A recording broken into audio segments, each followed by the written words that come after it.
Now we're on. That's something I wrote down. Hold on.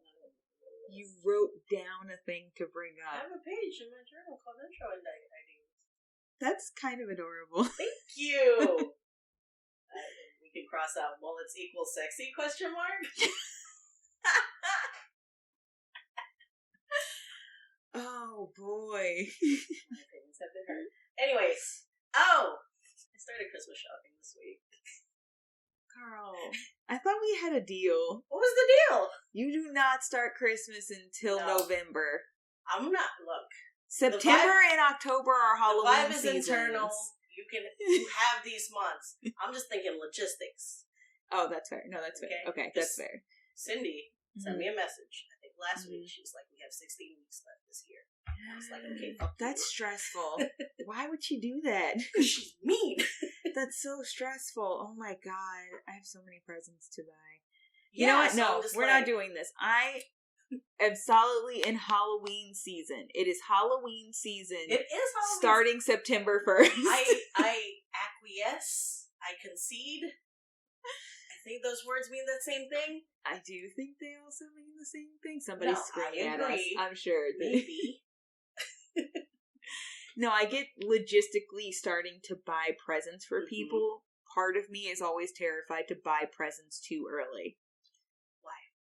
Because you've met my husband and you know he's terrible at holding off on buying himself things that he wants.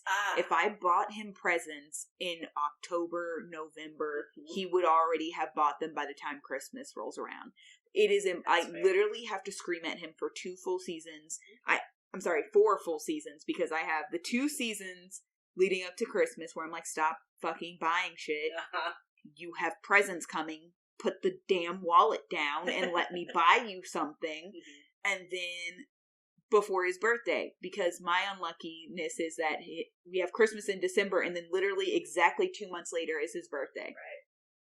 And he buys himself stuff, and then he'll be like, oh, I want this. And I'll be like, that's a great idea for either Christmas or his birthday. And then he'll be like, so I ordered this thing. And I'm like, why? Bitch. Stop it. Okay, so just disregard him. But, like, you can still get ahead of, like, the others. But he has made me nervous for other people, too. That's the thing. Like, well, this has been 10 years of me constantly being like, I have a great idea, and then he buys a thing. And then I'm like, what if other people also do that? And then I'm just spending money on things that I can't give people.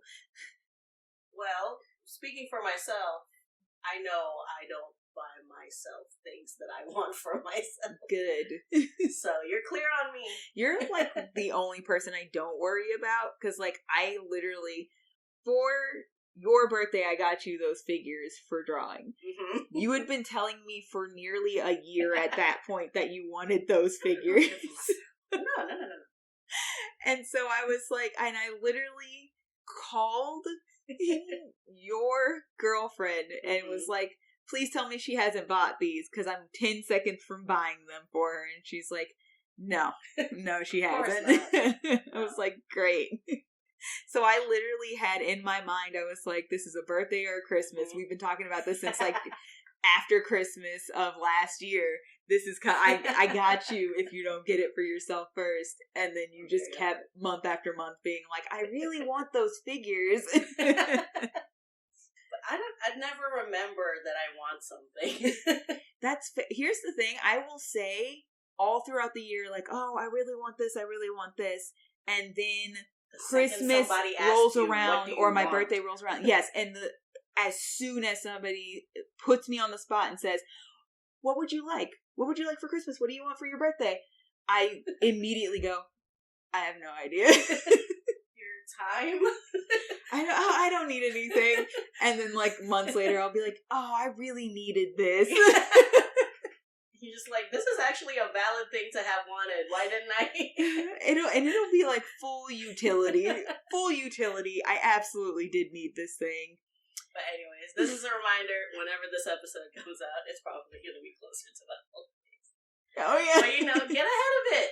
We had 16 weeks. Don't spend the week before whatever holiday you're exchanging presents on to stress about it. Ooh, no. Because it takes away from the season. people being stressed. Barbarian Zav, and that is absolutely barbarian side of Zav, waits until like week of to buy presents for everybody, and it stresses me out. He's like, I have to go to Avenues to buy every single person in my life a present. And I just sit there and I'm like, I don't understand. The very idea of waiting this long is terrifying to me. What if the thing you want has to be ordered and cannot get in on time? You're not about to catch me dead on Christmas without presents to give out. That is my joy of Christmas.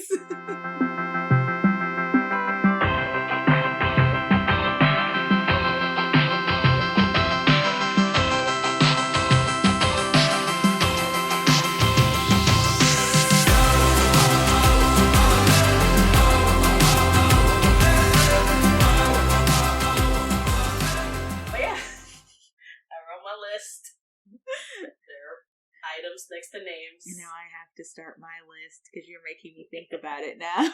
Yeah. Everybody except my husband. Yeah, just TBD him. I'm just going to ask him what he wants and then just start a running list of things. And then as he buys them for himself, cross them out.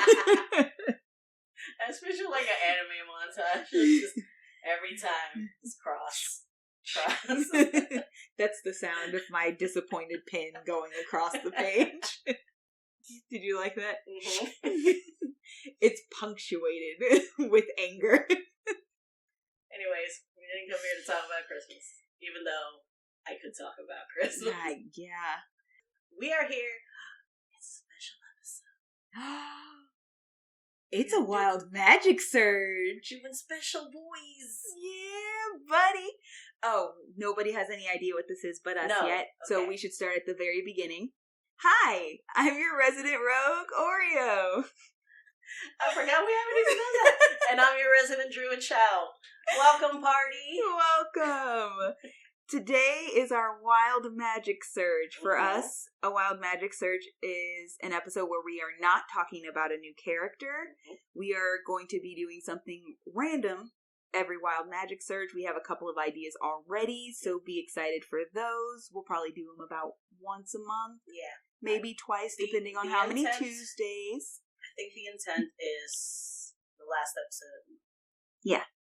Yeah. We say things. We do.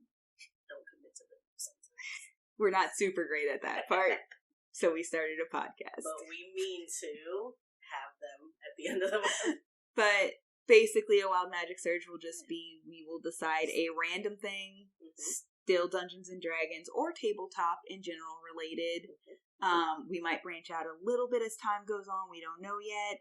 But essentially all we're doing is we picked a topic. That's what we're going to talk about. There will be no new character this episode. So if that's all you came for, we'll see you next time.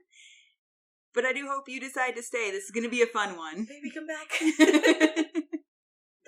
The early idea was to apply D&D classes, races, etc., D&D elements to other established things, established fandoms. As one does once you get into D&D. Obviously. And so a big one, obviously, Disney. Oh yeah, so we're ready to get to. Like, let's just build a party. Yeah, build a party. So I told you, go home and pick 4. Yes. I will stay home and pick 4. Yes. Fun fact, we do this in Druid Home. She said doo-doo. Full adults. You can take like an audio gif. Do they have audio gifs? A clip. There's a clip of that now in the world. I love that that's how you described it. Because this is the way I mean. I do know what you mean. Anyways, you picked 4. I picked 4. We told each other who they were, just so we didn't overlap, but we know nothing beyond that. Yes. We did also make an effort to not do the usual, so actually no Disney princesses. Did you do a Disney princess? Well, I did Raya, and she's not she is. She's not in the official line. Yeah. And I felt like she was like new enough and not like as that's fair. To be fair, she's also not one of the usual suspects. Like, We're talking about, like, the big, what are they, like, the Big 10 original Disney princesses. Like, the ones you see a lot of places. We did not pick from that pool. No. I don't even think we picked significant others of the Disney princesses. I didn't. For sure. No, yeah. No. I've named my party, Can You Tell I'm Asian American Pacific Islander? It's a bit of a mouthful, but I'll accept it. It will make sense. Ah, okay. I did not come up with a name, but off the top of my head, my party is, I know that character from somewhere. Because when I told you who I was picking, I was like, half of these characters for sure you are not immediately gonna know who they are or where they're from. Fair. But the ones who know, you got me. The real ones. Okay, we should start. We should start. Oh, also worth mentioning, we thought about the wild magic surges as like also a benefit of it would be to take less off my plate to like draw less every month. Oh, yeah, that's an important But thing at the end of this, who knows? Because these are gonna sound so rad. Once we finish, she's immediately gonna be like, I might still draw these characters, these parties. We'll see how it goes. We highly encourage you to do it for sure. Oh, yeah, definitely. Knowing who some of the characters in yours are, I would be super hyped to see them. I can start because I already spoilered one of mine, so I'll just start with her. Okay. And I would really like to start with her because I think she is the most basic, which isn't an insult, but like basic combination. So obviously I picked Raya. From Raya, if you haven't seen it, she is the new Southeast Asian Disney animated film, I think from earlier this year, maybe last year. I don't know. It's all been a blur since COVID started. Time works differently now. But for her, I picked human fighter, background noble, because she's like the chief of... Have you seen Raya? No, not yet. Okay. I know. I need to. That's okay. So I'm giving you the background too. But yeah. She is obviously daughter of a chief. But I was very hesitant with her because like as soon as I thought about it, I was like, it's just a human fighter. Like, that's not so unusual. And we like unusual. But no, I stand by it. Human fighter subclass I picked was Cavalier, which I think is in Tasha's. Just because it's a little bit like protect your allies. It's a lot of bit like fighting. The build I gave her was centered around her weapon in the movie, which was a sword whip. Oh, fun. You can envision that. Yeah. It's a sword that turns into a whip. I like that. Yes. And in the PHB, there is a weapon short sword and also a weapon whip. So I think you just gotta butter up your DM if you want to play her like this. And be like, hey, I had an idea. Hear me out. Where you get the range of a whip, but the damage of a short sword. Just, I don't know, that's really nice. You bring them cookies. Oh, yeah, snacks help a lot. Oh, and you're also going to want to bring them cookies for the next thing you're going to request, which is Tuk Tuk, her sidekick, to also be a sidekick in the game. Okay, so cookies, also some chips, maybe bring drinks. Show up on time. Really, just, show up. Honestly, if you forget the snacks, just make sure you show up on time. Very pointed. No, that was literally for... If I learned nothing from internet D&D, the only thing I learned was most people don't ever show up on time if they show up at all. So apparently it's a big thing, show up on time. Okay. So... Yeah, make a better effort than I do. My DM knows who I am. Yeah, I was about to be fair, the consensus is if we say 10, we mean noon. Because that's usually when you will arrive. So we all everybody else shows up because Barbarian Zav always shows up early. Then we talk about ordering food. Then we wait. And then we get there. And then we were like, okay, so food? Yeah. These are the options we already came up with. What are you interested in? But yeah, anyways, for this build, absolutely bribe your DM because you're gonna want Tuk as a sidekick / mount, but maybe sidekick rules also from Tasha's. You want the whip sword, and I just gave her like the duelist fighting style. Oh yeah, the feet defensive duelist because both the short sword and the whip, per the book, are light, so they can be one-handed. And so if you're only holding one light weapon, then you're gonna want to go duelist fighting styles. And that's mainly what I had for her. Pretty straightforward, I think.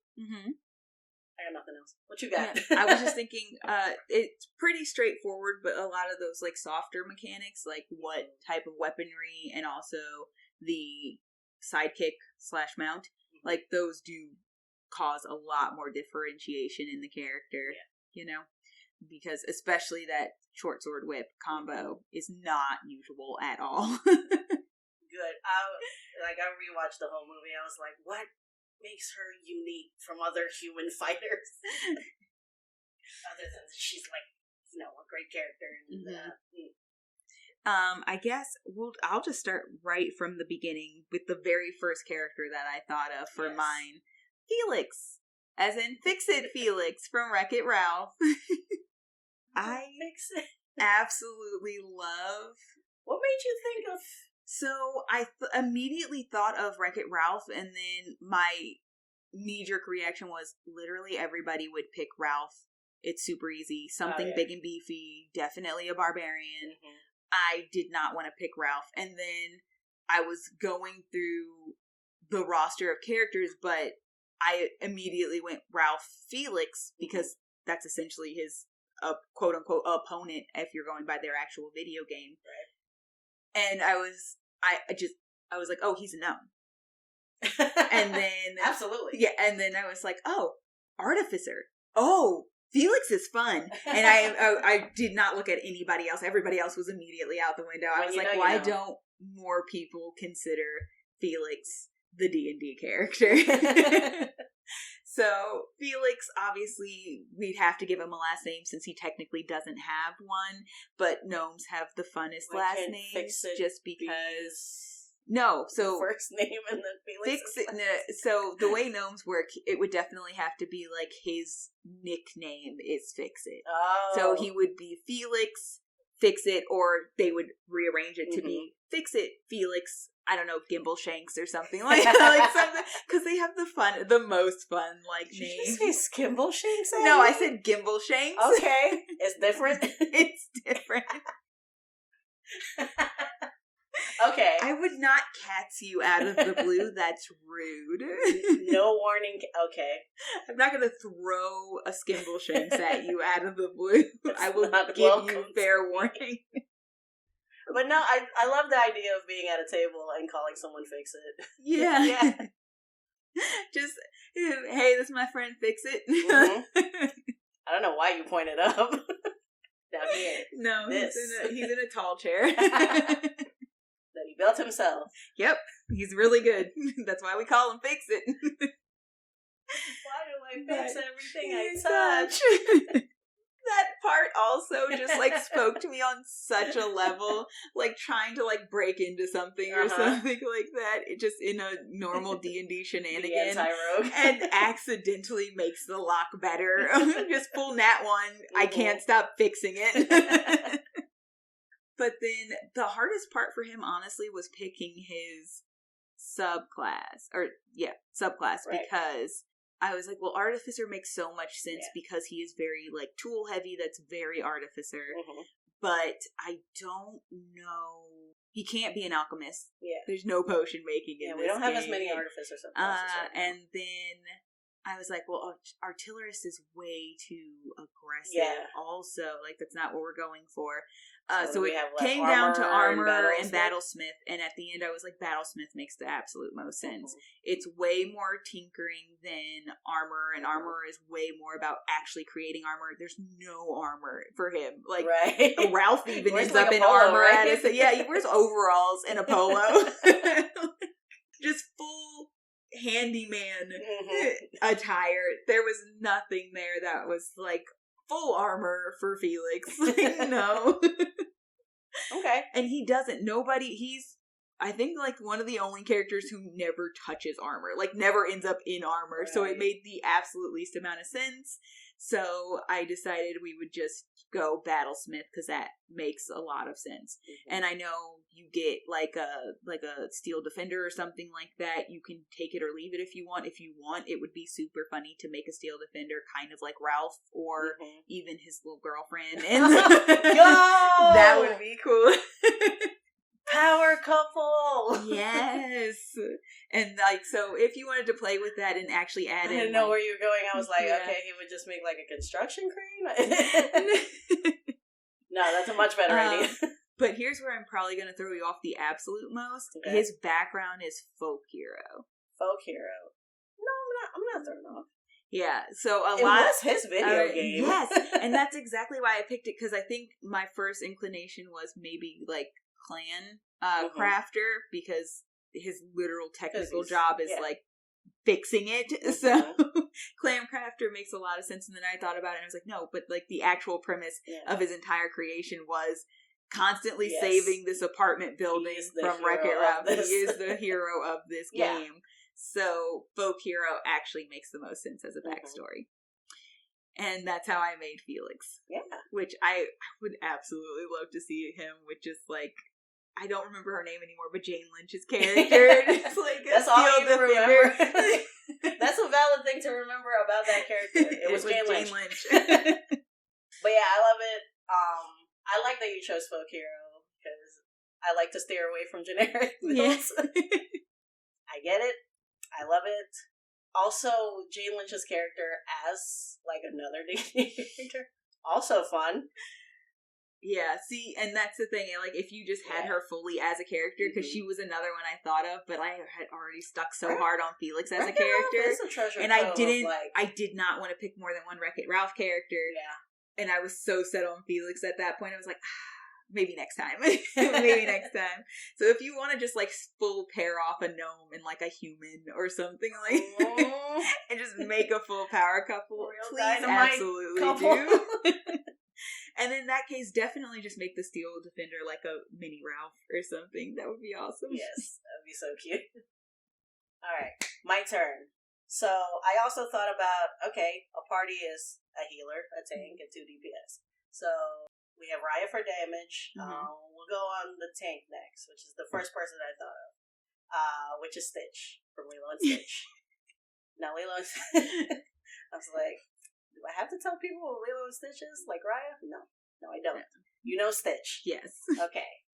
He was the first one I thought of, and I was like, I know it's absolutely what I'm going to do with you. So in Ravnica, they have new races, one of them being the Simic Hybrid. Are you familiar with that? Yeah. Okay.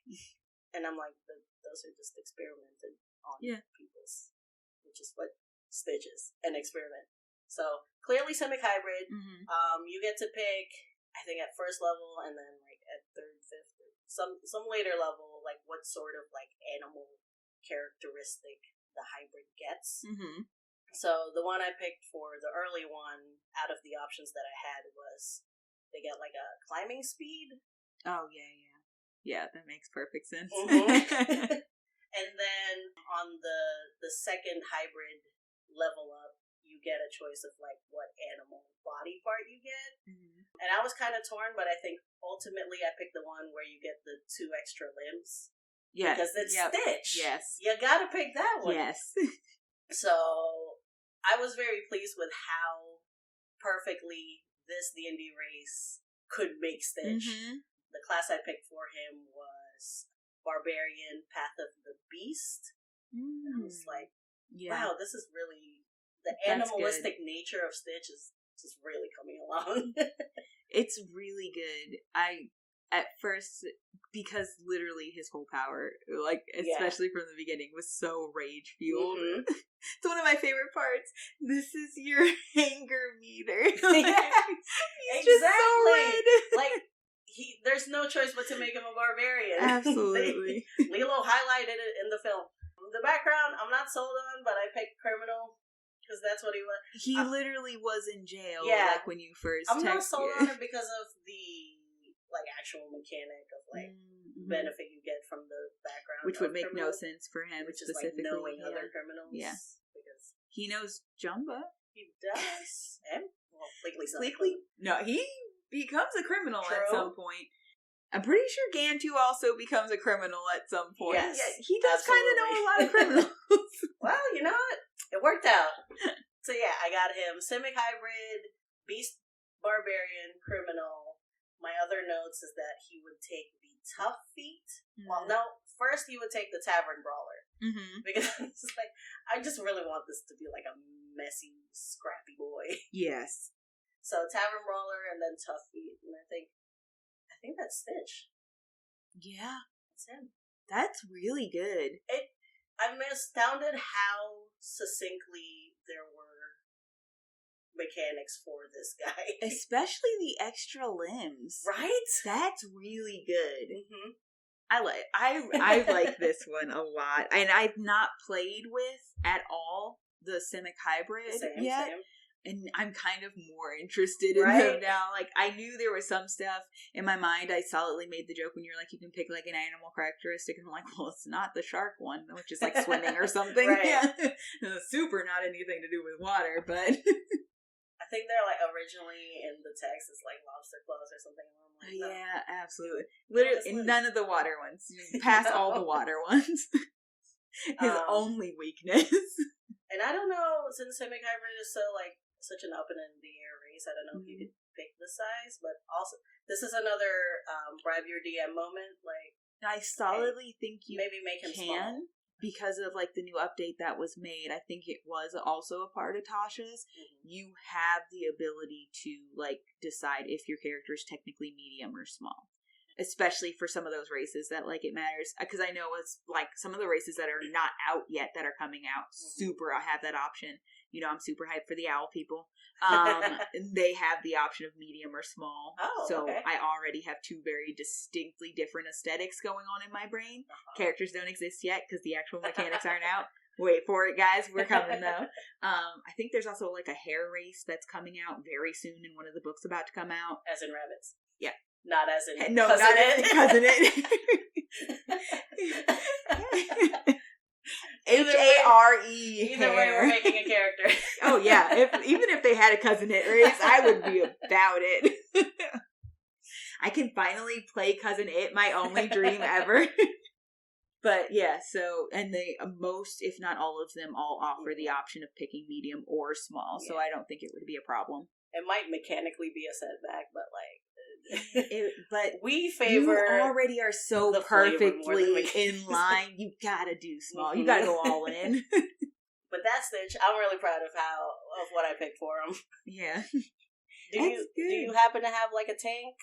I realized as I was looking at this, I really don't. I honestly think Felix would accidentally become most of the tank because he also has like the Steel Defender on top of, and Artificers are actually pretty like tanky as a character. The closest next thing I have is technically could switch between. This is actually funny because one of my characters ended up being the tank, not technically meant to play the tank with this class, which is a fighter. Mm-hmm. So, the character I have for that is Captain Amelia Smollett.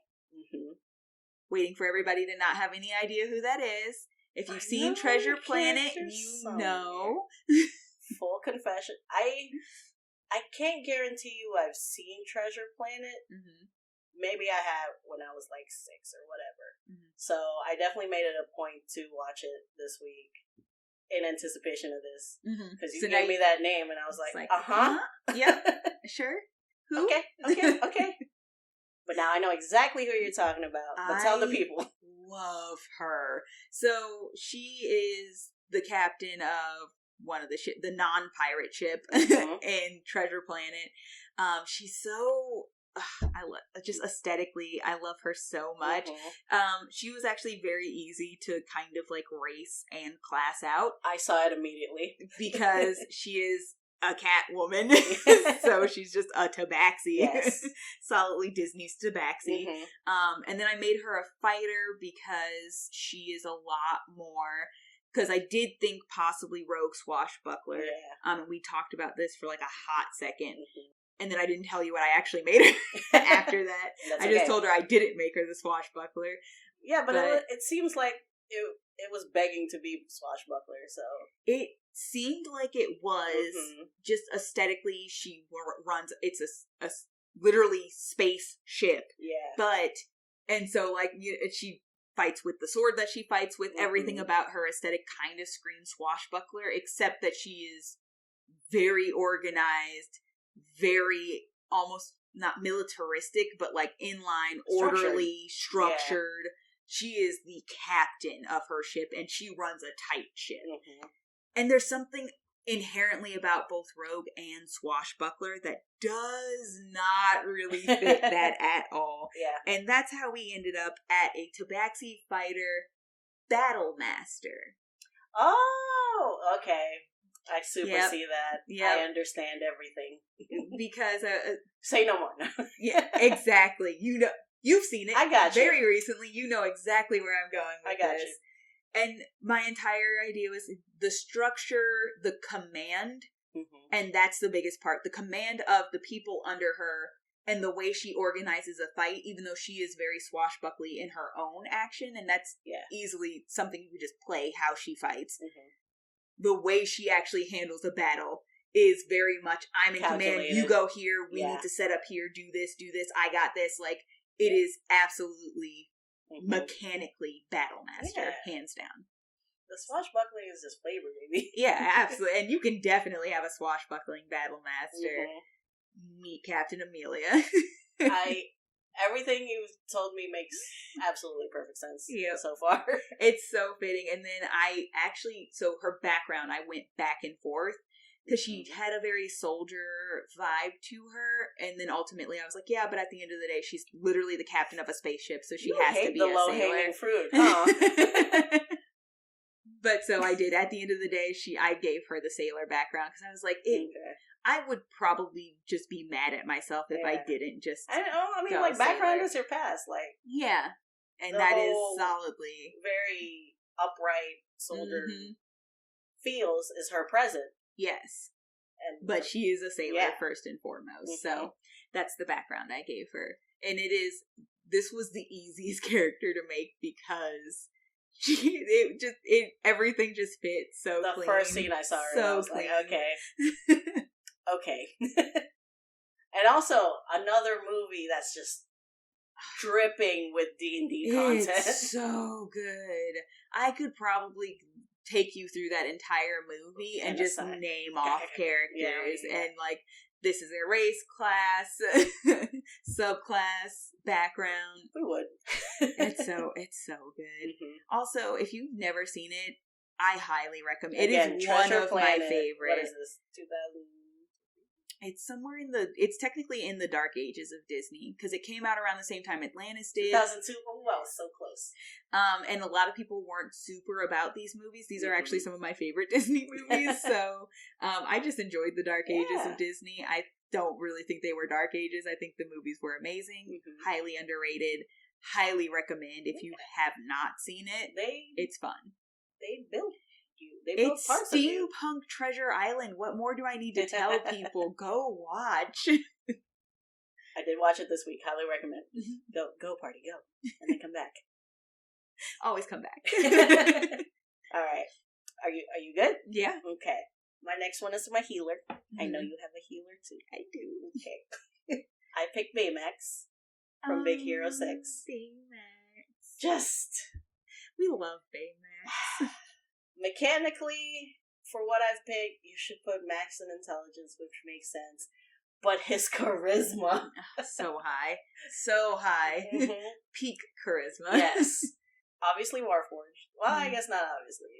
We shouldn't assume. But I picked Warforged for him. He's a robot. That makes sense. I picked a multi-class build for Baymax. Oh, okay. My knee-jerk reaction was to be like, okay, he's a healer. Life cleric. It's the best. Like, mechanically, the most healing boy. And I'm like, no, that doesn't make sense. First of all, clerics are off of wisdom. I'm like, he's Not very wise. He's very new. Because he's literally like a baby. Yes. Exactly. And the tomato comparison of like intelligence is knowing tomato is a fruit, wisdom is knowing don't put tomato in a fruit salad. Baymax would put it in a fruit salad. He would absolutely put it in a fruit salad. And I'm like, no, that doesn't make sense. So what's the next best healing build I could do that wasn't a cleric? And so I went Artificer Alchemist. Okay, yeah, that makes a lot of sense. Makes sense. That's what he was built for.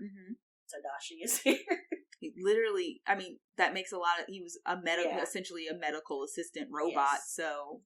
And then also multi-class into Paladin, which also has that lay on hands, pool of healing, more defense, and, as the movie goes on, Hero builds him for, like, combat. Yeah. Like, he gets alters him for combat. Yeah, he gets the heavy armor and everything. And I'm super not well versed in Paladins, so the subclass I picked is, I think, the best one for what I have in mind, which is Oath of the Crown. Okay. Is that what Paladins do? Oaths? Yeah. Yeah, okay. It just seemed like very defensive rather than aggressive. Really take care of your allies first. Yes. So that's why I picked it. I don't think that's a bad, because Oath of the Crown is literally you've given your oath to a specific person. Yeah, and it doesn't have to be like the monarch. Yeah, royal family. I'm doing air quotes. I don't know why I keep doing that. Nobody can see those. Royal family. I guess in the case of any other noble, honestly, in the case of Baymax, I guess it would be like Maker. Yeah. Right? So it would make a lot of sense. Like his oath is to Hero.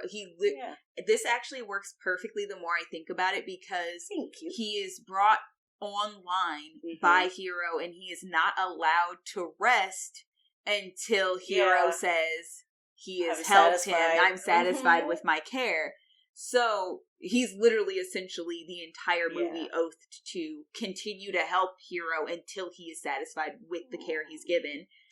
So until he's relieved from his oath, he is continuing to serve Hero in whatever capacity Hero needs. That works perfectly for an Oath of the Crown. Thank you. Feel validated. Also, now I'm remembering the feelings I have when I watch that movie. When he's like drifting off, I'm satisfied with my care. You're like, I'm not. Oh god, so many moments, like when he first comes online and Hero's in just a bad place. Yeah, he's so angry. He would actually be a really fun character to make too. Here's the thing. Quite a few of these movies that we've chosen, you could make a lot of really fun characters, D&D characters from them. And Hero, funnily enough, I do think would also be an artificer, but I feel like he'd be Battlesmith artificer, because he's literally he's very talented. Absolutely. That or armorer, because he did also, I'm pretty sure, help make most of the armor for everybody. So just prime with D&D content. Yep. But yeah, and then I don't know, I picked sage background because I was like, that's doctor-y. Yeah, that makes a lot of sense. The thing is, I don't super love that there's no actual, like, sort of doctor background. Yeah, that doesn't make sense. It makes it really hard to kind of get a doctor character correct. Yeah, but I usually find a way to kind of, like, skirt through it with... I have one character who essentially was a doctor, and you just kind of find a background that works the best that you can find, and kind of skirt through it that way. But I do really wish they had some sort of like actual doctor background, or just something way more simple. I'm sure there's a homebrew out there. Yeah, probably. It's just really, you have to find like such a specific homebrew. You can't have like somebody who just homebrews something to like make their background super OP and like give you way too much. You came at me with all these like accurate, like, okay, this character is this, and this. And I'm like, listen, butter up your DM. You're gonna need some tweaks. Yeah, I went very simple, but realistically, you could probably, like, I will say Felix specifically, you would probably want to tweak somehow. Because, honestly, having a steel defender doesn't make a lot of sense for him, so you would want to be able to do something else, like some sort of better infused tools instead, something like that, in order to kind of allow yourself to get rid of the steel defender, because there's no reason for him to really have one, but then also kind of give him a more accurate version of the hammer that he has, or some other sort of tools because you can't just use a hammer for everything in D&D. So some other special tools or something. Barbarians would beg to differ. Yeah. But yeah, is that all I have? Oh, and obviously, since we're not going life cleric, take the healer feat. Mm-hmm. This is just like, mechanically, I think I built a good healer. Mm-hmm. And also, like we were talking about, his charisma is really high, so like Paladin would be very good as the multi-class. It's very just a funny win. because you built your healer with high intelligence and high charisma. Mm-hmm. That's Baymax. Yep. Which is not usual for a healer build. He's got low honestly. dex, low like, whiz. When you really think about it, most healing classes are like wisdom based. Yeah. Like the main healers you go for, cleric, solidly wisdom based. Druids, also wisdom based. You're like, nope, intelligence and charisma. Yeah.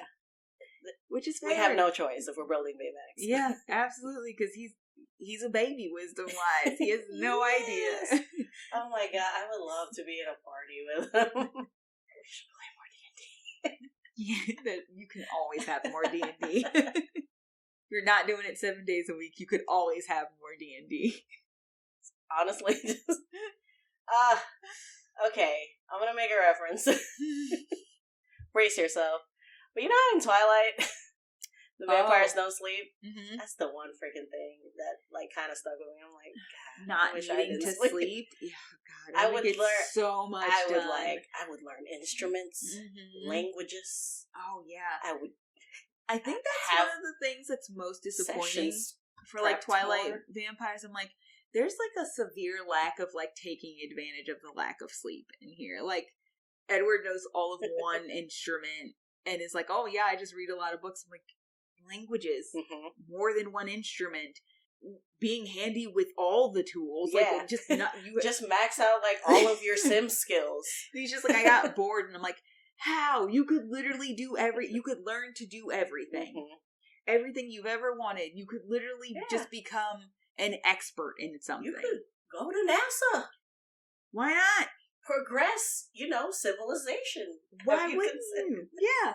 And I'm just like, but no, he knows the piano and he reads books and has strong opinions about Romeo and Juliet, which, like, who doesn't?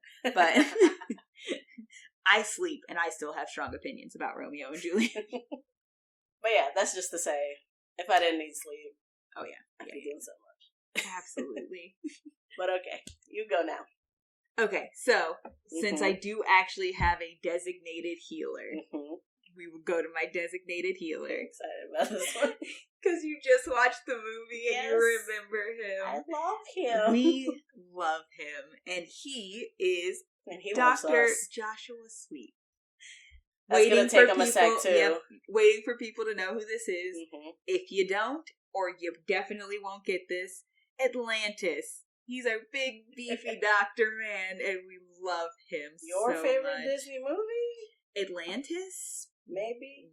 Probably. Definitely if not, favorite my Disney all-time princess. favorite. Yes. Kida, my absolute favorite Disney princess. She should have been instated into the actual list, the official list of Disney princesses. Nobody will tell me different. But yes, she is my absolute favorite. Number one. The movie is probably top 3. Oh, yeah, that's fair. It's such a good movie. So good. It is the only Disney movie, I think, with like a romance between the male and female leads that does not have like a kiss. They hold hands at the end. And like nothing really happens until they actually solve all the shit going down. Like, this is not about romance. This is about saving a whole nation of people. The romance was just a side quest. fully just like a cliff note in this story. And I love that for them. Yeah. Because it doesn't feel like everything happens cause hot. Cause hot guy, hot girl. It's not a but daddy, I love him. Like, nope, she's literally like, my people are coming for the official Disney princesses right now. The whole story is like, my people are dying, I can see them deteriorating, and we need to figure out how to like solve this problem. And then he's like, I am all about knowledge, I'm super hyped to do this. And then it turns out that the people he thought were his friends are bad guys. So then he's like, this is fucked. You guys suck. But what I would also like to commend you on picking yet another movie just wrecked. God, so many. Also, that entire team, that is literally a D&D party. Yeah. They're the hot mess. They are a full hot mess, but they work well together. That is a full D&D party. Oh, of who they would be? Maul. We already talked about this. Oh, yeah, he's definitely a dwarf.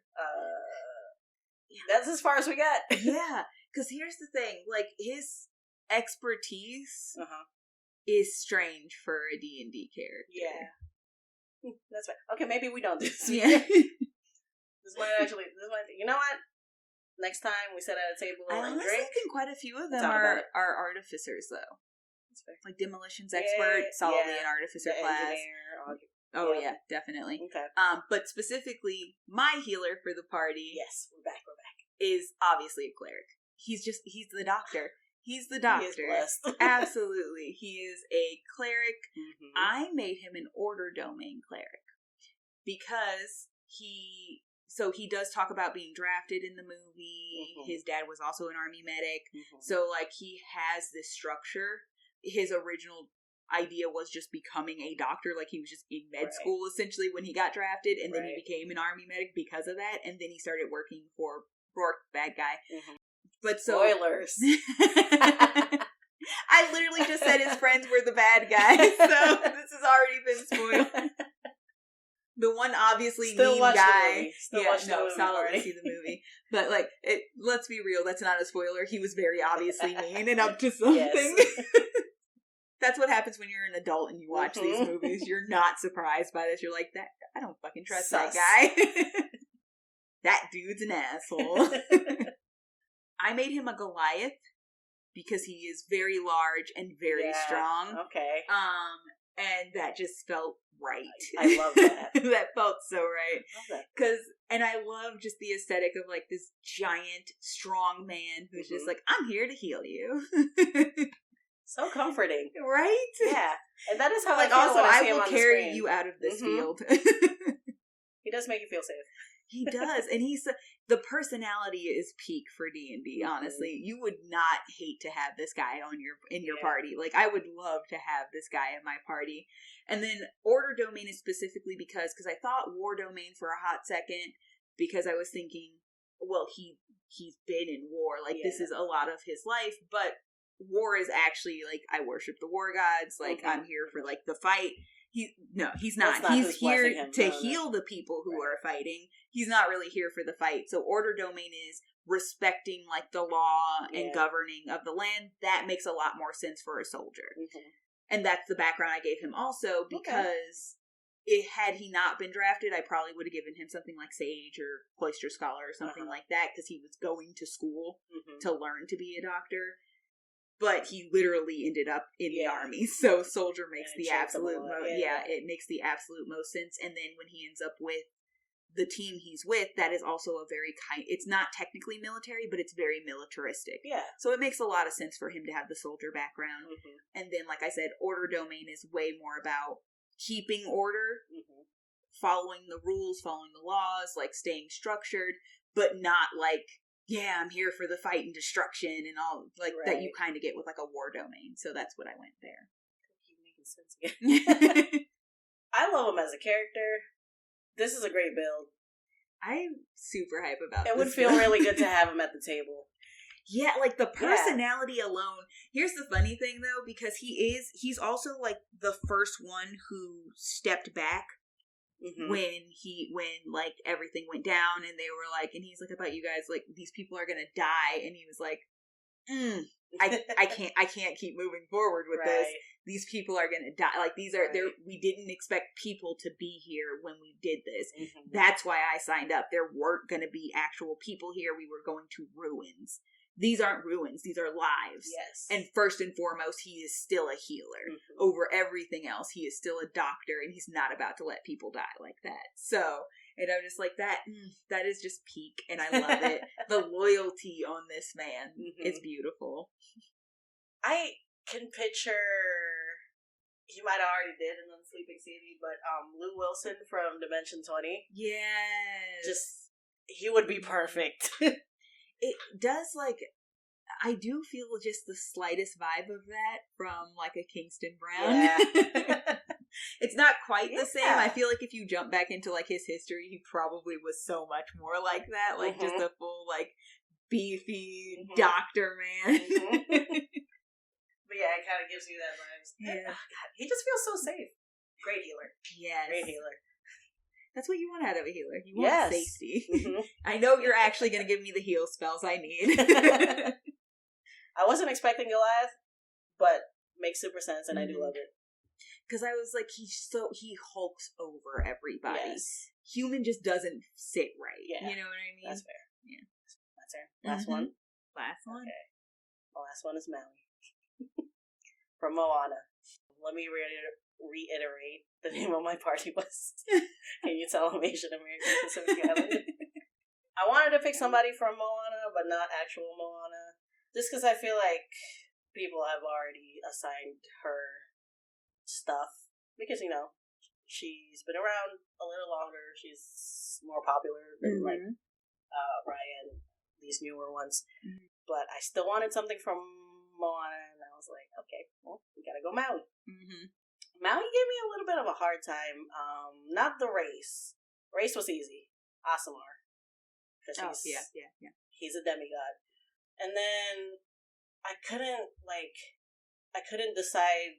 I knew he could shapeshift, so I was like, okay, wild shape. But he can only do that with his fish hook. Whereas druids just inherently do that. Right. Anyways, I still went back to druid. But let me start from the beginning. I think his first class would be cleric, storm domain. Yeah. Because again, I rewatched Moana just so I could like get the feel, and then I noticed like how much they said his whole title: Maui, demigod of the wind and sea, hero to all. Okay. Hero to man and woman. All. Hero to everyone. So I was like, okay, demigod of the wind and sea. It's got to be a storm cleric. But I still wanted, like, his big thing is that he can shapeshift. Right. And they're all animals. So I'm like, I gotta give him wild shape. But again, bribe your DM. But this time, for not your benefit, I'm thinking if you were to play him, I say only be able to wild shape if you have your fish hook, because that's how he is. And I love committing to flavor. Yeah.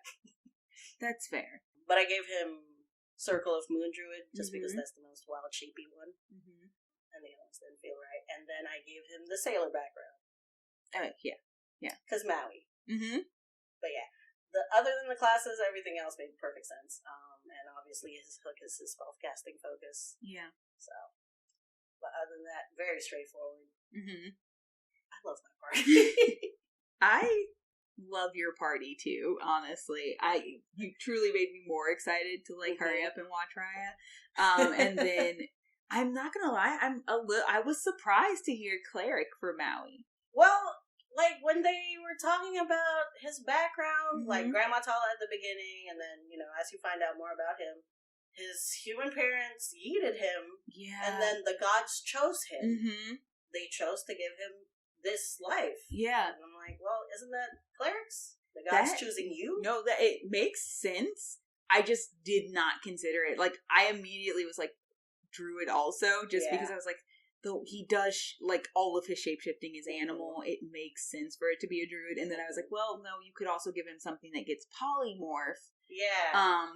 And then the lesser amount of what he gets would also make sense because it's polymorph. You only have a set number of spell slots. But I'm like, but he does it so consistently, it makes more sense to be druid also.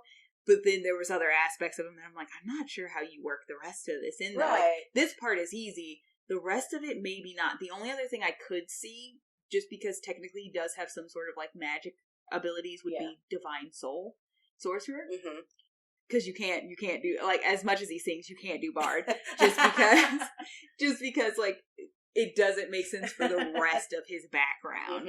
Being like, I was plucked essentially out of drowning as a baby from the sea. Like, that's either Divine Soul or some kind of cleric. You're not really getting away with it any other way. Yeah, the Monsoul was a good alternative, but I don't know. I'm just not versed in sorcerers. I'm versed in wisdom-based characters. No, that's fair. The other thing about it is the only reason Divine Sorcerer would work is for the sake of, like, chosen by the gods, the same way Cleric works. Yeah. But clerics are tanky healers, and Maui is tanky, so it makes way more sense for him to be a cleric. Yeah. So, like I said, it shocked me, but the more I thought about it, I was like, no, this actually makes a lot of this works. This works really well. Yeah. That's his title. Alright. Or, no, they're not called Storm Clerics, sorry. They're Tempest. Yeah, Tempest Domain. Them. Yeah. Them. I think it's actually, they do have, like, a Storm Sorcerer, though. Oh. I think you can buy... Oh, do they? Yeah. Hey, maybe that'll work. Because, also, to be fair, I gave them Cleric and Druid. Those are, like, wisdom-based. Yes. And I wouldn't say he's the wisest. Crazy wise. He's he actually is pretty So Sorcerer might work. It might. Yeah. Like I said, Bard also would have worked because of the charisma and the singing, but then, like, that would have required him actually learning, and it kind of just seemed like he was like, shit, I do magic now. Do sorcerers need to use the spellcasting focus? I think they have one. Okay. I don't know if they necessarily need to use one. I think at a certain point, some of them, like, just get the ability to do without. But focus is so holy symbol. Yes, absolutely. But that is, I was just about to say, but that is such an iconic part. You do need at least one spellcasting class that needs a focus. Yeah. And it works. It works great for both of them. Honestly. I do find it kind of funny that they're both whiz-based. And that would just be a fun character. Here's the thing. He's not super intelligent. But he is kind of wise in the sense of, like, he at least has, like, the street smarts to, like, know how to do functional things. He's just not crazy intelligent. And also, I know it's been very obvious that we've only talked about Disney, but I'm not pulling from any folklore because I don't know. This is only Disney Maui. Definitely. Yes. I do know a little bit because my thing is I always look up information, like if something really is fascinating to me, so I know a little bit of it. I don't know how accurate any of it is, so I'm not going to sit here and spout any of it, because I truly, it's the internet. Yeah. Could all be lies, could be kind of true, could be fully true. I'm not chancing it. Alright. Yeah, that's Maui. Alright. So my last character is my rogue character. I love how both of us did do.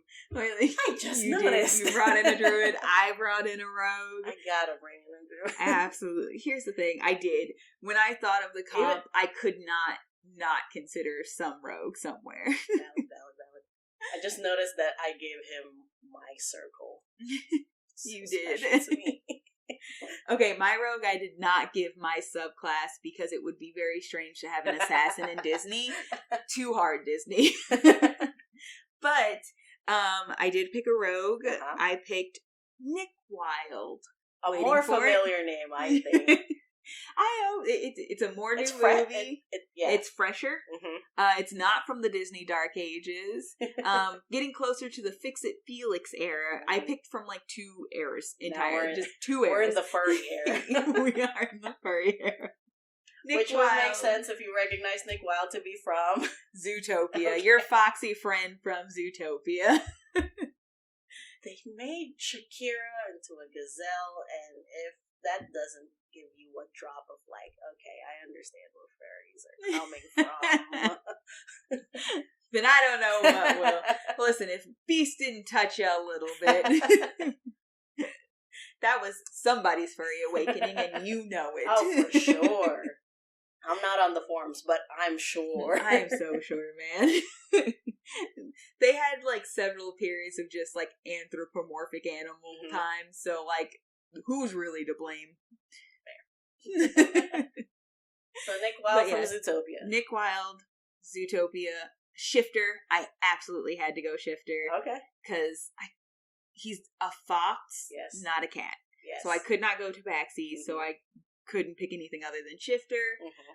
And then I was leaning towards like what is it, like Swift Stride or something like that, the sub race, which is way more like quick and like sneaky, and which makes a lot of sense for him. And then I obviously, like I said, rogue is the class. Mm-hmm. I gave him the mastermind subclass. Okay, you're gonna have to tell me about this. So mastermind is the thinker. So you know when you have like the head of the mafia, the guy who's planning all the heists and stuff like that, or like just the heist planning guy, the guy with the plan, the Danny Ocean. Yes. Okay. Absolutely. So, and that's exactly what he is. Like, he carries out things, but it's like, I made a plan. This is what we're going to do. This is how we get out of this situation. This is, and it's also a very quick thinking. I really thought you were just going to be like, thief. No, and I thought about thief. Thief was one of the top, the three I had in my mind were thief, mastermind, and inquisitive. Okay. And those three were because thief, obviously, because he's a swindles. Yeah, he swindles people. But thieves are not really, like, as a subclass, they're built more to be straight up thieves, like heist people. Like, they're the, art thieves, the, like, slinking into, like, very much like cat burglar type. They're not at all, like, tricking you into giving me stuff. They're like, I'm just gonna go take the thing. And I was like, well, he doesn't do that at all. He straight up tricks people into getting what they need, what he needs. So that one's definitely out. And then Inquisitive was way more about like gathering intel and then using that against people. So it was way, way more like mentally mind game type rogue. It wasn't like a political setting. No, absolutely not. Okay. Yeah, solidly think I see where you got Master of Spies, Liliana from Dragon Age. Like, that's Inquisitive. Like, you are stealing secrets, sneaking in nope. So Mastermind is what it had to be because this is the plan. This is a great way to get what I need from this situation by making you give it to me, essentially. Instead of, I'm just going to take it, I'm going to steal your secrets and blackmail you, like that kind of stuff. No, not what he's doing. And that's kind of how we ended up at Mastermind, which was more shocking. But his background was super easy. He's a charlatan. Okay. That's literally the background of charlatan is literally con man. That's what he was. That's what he did. Yep. So background is super straightforward. Subclass takes a little bit more explaining, but once you think about it, it makes a lot more sense. He couldn't have been anything other than rogue, honestly, though. So it had to be one of the subclasses of rogue. I just realized, like, the premise was build a party, and like your party has Captain Amelia and Nick Wilde having to interact. That's just fun to me. Yeah, and that was the other thing I was gonna mention, because I was like, I feel like your party is probably more suited for getting along. My party probably only works because, like, the two characters that are saving this party are Felix and Dr. Sweet, because they are absolutely the, like, the peacekeepers of the group. Like, Sweet's just gonna pick you up and separate you. Felix is gonna try to positive your way out of the situation. But, like, Amelia and Nick are getting into shit all the time, on each other's nerves all day, every day. I love that dynamic. That would be amazing. Meanwhile, your party is like Stitch, who's figuring out how to not be so mad. Baymax, who probably thinks Stitch is a cat and is just kind of... 3 babies in a row. I mean... But when you think about it, like, you have angry baby, soft baby, man baby, and Raya. Yep. I truly feel like in your group it would be like Baymax and Raya trying to keep the peace, and just like Stitch getting on Maui's nerves all day, every day. And the fact that Stitch can't swim and Maui's just like... Oh, he would be... sea baby. Yep, just fucking with each other. Oh my god, I love our parties. I also think Maui would just get on people's nerves by being like, I'm obviously the leader.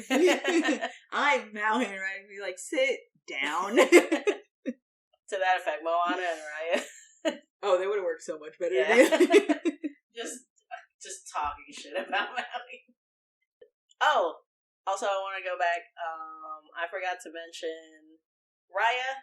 I wanted to make her a variant human just so she could take all the feats. So the offensive duelist, mobile, etc.